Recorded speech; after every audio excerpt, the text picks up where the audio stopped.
What is up, ladies and gentlemen? Mr. Mooman11 here, bringing you the ultimate Warzone solos guide for the Donald Trump-approved Stimulus Solos limited time game mode. What's even better is these tips are also useful for the regular solos mode too, so we'll just call this the ultimate Warzone solos guide, period. So buckle up those parachute straps and kiss your loved ones goodbye, because we're dropping in hot on this one, boys, and we ain't coming back without a dub. Now, the first thing to do that can help you win a game is something you need to do long before you even drop into the Warzone, and that's making sure you've set up some classes that fit your playstyle and fits the current meta. You may hear the pros arguing about which is better, the Krew or the M4, but just think back to that time in 7th grade when the two smartest kids in math class were arguing over whether the answer was 224 or 264, and you're all like, nah fam, it's definitely 217, and the teacher was all like, that's right little Timmy, it is 217, and you felt on top of the world for a whole 5 minutes before you woke up from that fever dream dripping from the meat sweats and remembering that you were just a B-average student in math, and the answer probably was one of those two other choices. The point is, you're probably not a pro if you're watching this guide, so you don't have to do everything like them if that doesn't work for you. So before you drop into a game, make a couple different class setups to get comfortable with and see what works best for you. Anything I say in this guide can be tweaked to fit your playstyle best. I personally love the M4, and we'll go over my class setups in a second, but if you're the #1 ranked SCAR player in the world, by all means do what fits your playstyle best, homegirl. But to give you an idea of what I like to work with, here's my 3 favorite loadouts that each offer different strengths and weaknesses. The first is your typical overkill class, an AR you're good with that can deal damage at longer ranges, and a nice SMG you can quickly switch to if a scrub decides to push you. You can't easily tell because this game is trash and doesn't know how to load weapons properly, but I've gone with a silenced FAL here with a hybrid scope to maintain the stealth aspect of things while also having the ability to engage targets at medium to longer ranges. On the secondary MP5, we're running the 30 count 10mm rounds to pack an extra punch up close like an old school Chris Brown and Rihanna love story.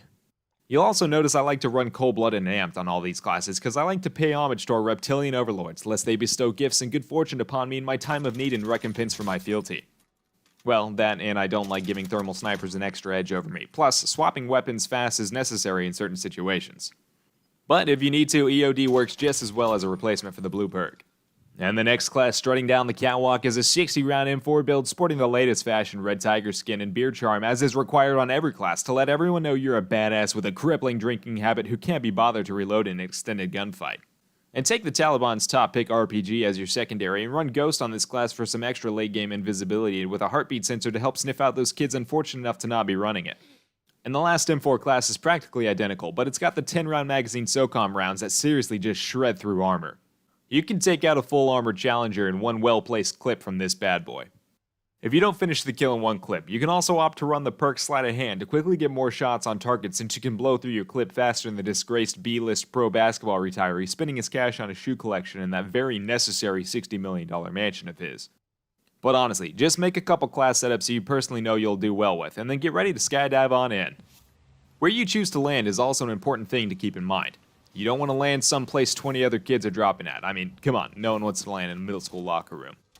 So land somewhere a little further away from the immediate action, but still within the circle, and give yourself a chance to get some solid loot. There's no point getting into unnecessary action before you have a weapon on the off chance you'll make it out with a kill. You're much more likely to get killed yourself in a cluster truck of pistol fire and waste your gulag chance or that 4,500 redeploy cash if you land somewhere hot. And we're here to play smart, play tactically, and play for the win. So make like a pirate and loot some booty and make sure to be aware of your surroundings.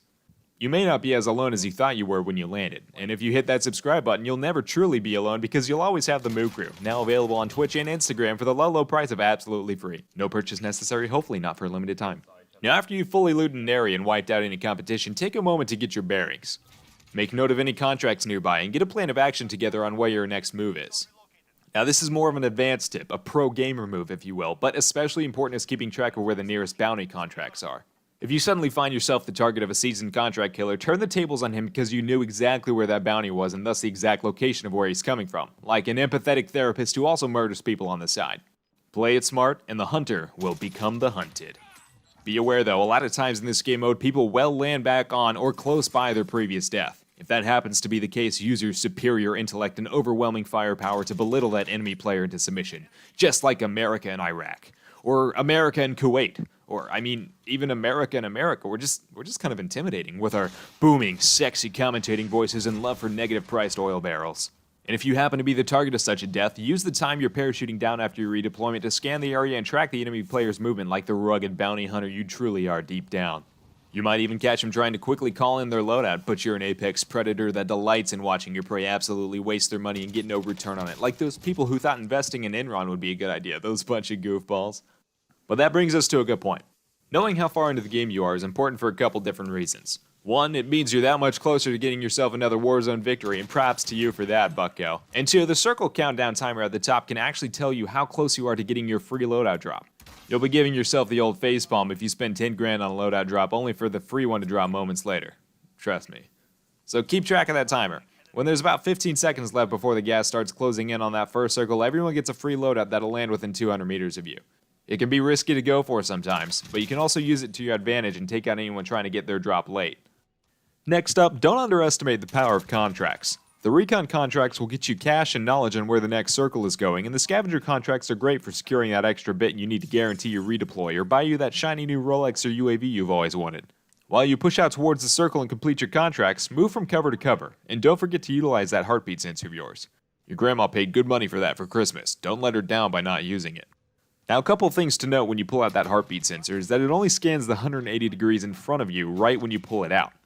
That means if someone is directly behind you, your sensor won't pick them up even if you turn around to check if you weren't originally facing that way.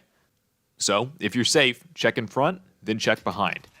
One thing your heartbeat sensor won't save you from though is ghost-wearing building campers. And trust me, you will run into these. If it's late enough in the game, try to go back for your loot, and if you have a loadout on the map, grab that and prepare for a Sun Tzu Art of War battle of wits, trickery, and dare I say, a little bit of romance, because you won't be spawning in with very much ammo. Proceed cautiously and you'll find your camper friend sooner or later. Remember to utilize cover, and surprise attack from different vantage points like a crazed guerrilla fighter until you can loot or secure your ammo back. With this high-power class setup, it's easy to whittle away your assailant's armor until they're so scared to fight you that they'd rather just succumb to the map's stinky farts than face you again. But just because you've taken care of the immediate threat doesn't mean you're safe yet. One big problem many people have is that they'll get tunnel vision and not be aware of their surroundings. Check around you, especially power points like tall buildings where snipers like to hang out and get down by you. When you can, push those positions and clear out any remaining threats. Keep that heartbeat sensor out to be constantly scanning around you like a Best Buy employee on Black Friday.